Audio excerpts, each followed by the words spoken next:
हमारे ऐसे ही और वीडियो देखने के लिए CTV नेटवर्क 365 को सब्सक्राइब करें और बेल के आइकन को ऑन करना न भूलें। साली पूरी घरवाली।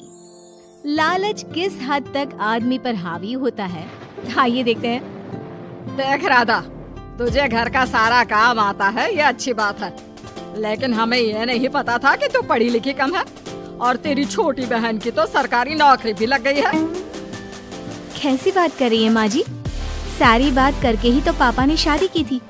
अब जब छोटी की सरकारी नौकरी लग गई है तो आप लोग ऐसी बात कर रहे हैं। ज्यादा बकबक मत करियो। हम लोगों को पता होता कि तेरी छोटी बहन की सरकारी नौकरी लगने वाली है तो तुझसे तो कभी शादी ना करवाते अपने होनहार बेटे की। अरे तो मुझ में क्या कमी है? वैसे भी आप लोगों ने तो उस वक्त कहा था कि आप लोगों को घरेलू लड़की चाहिए, तभी पति महेश आ जाता है। देख राधा, 100 की सीधी एक बात बता देता हूँ, तू जा और अपनी बहन को बोल कि उसे यहाँ रहकर अपनी कमाई हम लोगों को देनी होगी जब तक हमारे सारे कर्जे उतर नहीं जाते, नहीं तो तू अपना बोरिया बिस्तर बांध और निकल मायके। राधा पति की बात सुनकर हैरान रह जाती है। दिमाग है भी क्या आप लोगों के पास? क्या बोले जा रहे हैं? साली को घर पर रखेंगे? अरे मोहल्ला समाज क्या कहेगा?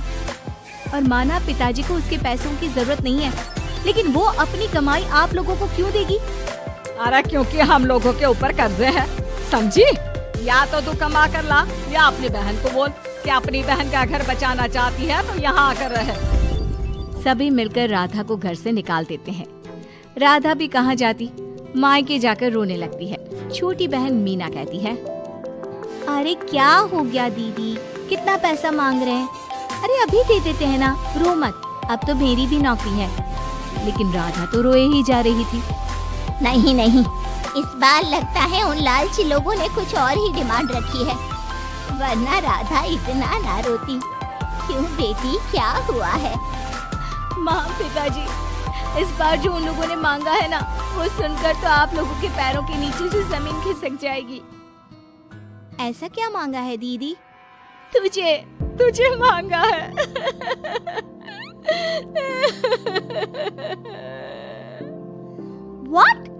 What nonsense? दीदी क्या बोल रही हो, समझ रही हो? हाँ, मेरी सास ये बोलकर भेजी है कि या तो मीना अपनी सारी कमाई उन लोगों को तब तक दे जब तक उन लोगों के कर्जे खत्म नहीं हो जाते, या फिर मैं मायके में जाकर रहूं यहाँ। क्या मजाक बना रखा है? ऐसा होता है क्या कहीं? अरे शादी की है, कोई आलू टमाटर थोड़ी है कि अदला बदली कर लो। छोटी बहन शांत होती है। माँ पिता बड़ी को समझा रहे होते हैं और वो रोए ही जा रही थी। तभी छोटी बोलती है, पापा मैं दीदी के साथ जाऊंगी। क्या पागल है क्या?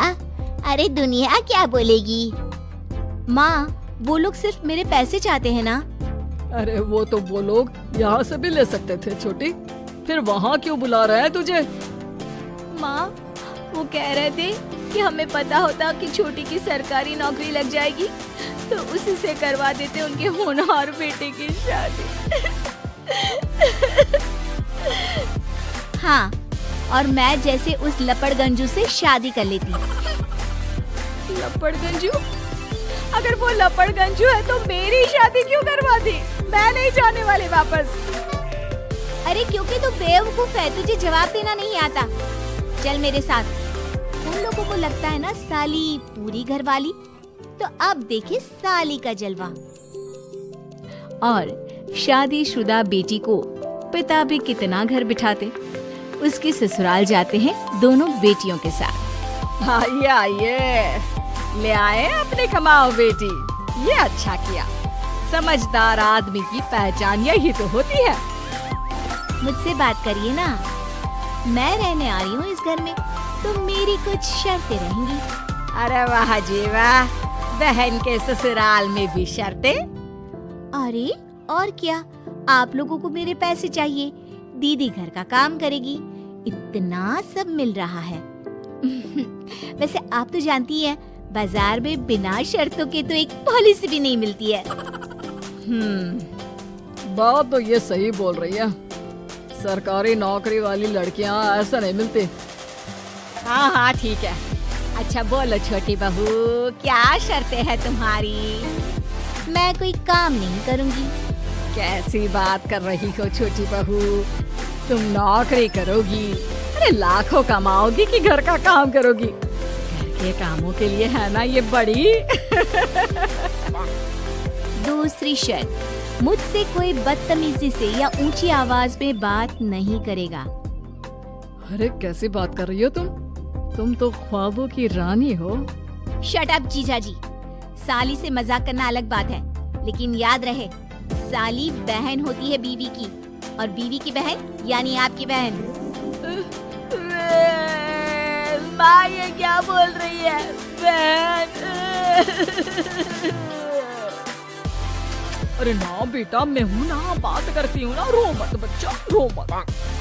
खैर, पिता दोनों बेटियों को छोड़कर चले जाते हैं। अगली सुबह, अरे सरला, जल्दी से मेरा और तुम्हारी बहन का खाना पैक कर दो, हम लोग ऑफिस के लिए निकल रहे हैं। लेकिन सरला तो सोफे पर बैठकर टीवी देख रही होती है। देखो जी, मेरी बहन पैसे कमा रही है तो मैं क्यों काम करूं? याद है ना मम्मी जी क्या बोलती थी कि मेरा बेटा पैसा कमा रहा है, तब सारा काम मैं करती थी। अब मेरी बहन कमा रही है तो मैं भी काम नहीं करूंगी। हाँ। अरे साली साहिबा, चलिए ना, मैं आपको दफ्तर छोड़ देता हूँ। क्या रेपुटेशन बनेगी हमारी। हाँ हाँ जीजा जी चलिए, आज आपकी ये इच्छा भी पूरी कर देते हैं। छोटी के ऑफिस में। अरे ये कौन है? तेरे जीजा जी है ना? ये कैसे तुझे छोड़ने आ गए? अरे वो अब ना मेरे पास ही रहती है। सभी एक दूसरे की तरफ देखने लग जाते हैं।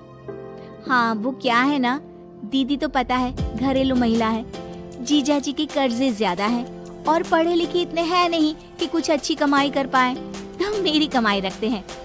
बस जैसे ही इन लोगों का कर्जा खत्म हो जाएगा, मैं अपने घर चली जाऊंगी। पास खड़े जीजा जी का मुंह बन जाता है। घर आकर, छोटी, तुम ये क्या बकवास कर रही थी? ये सबको बताने की क्या जरूरत थी?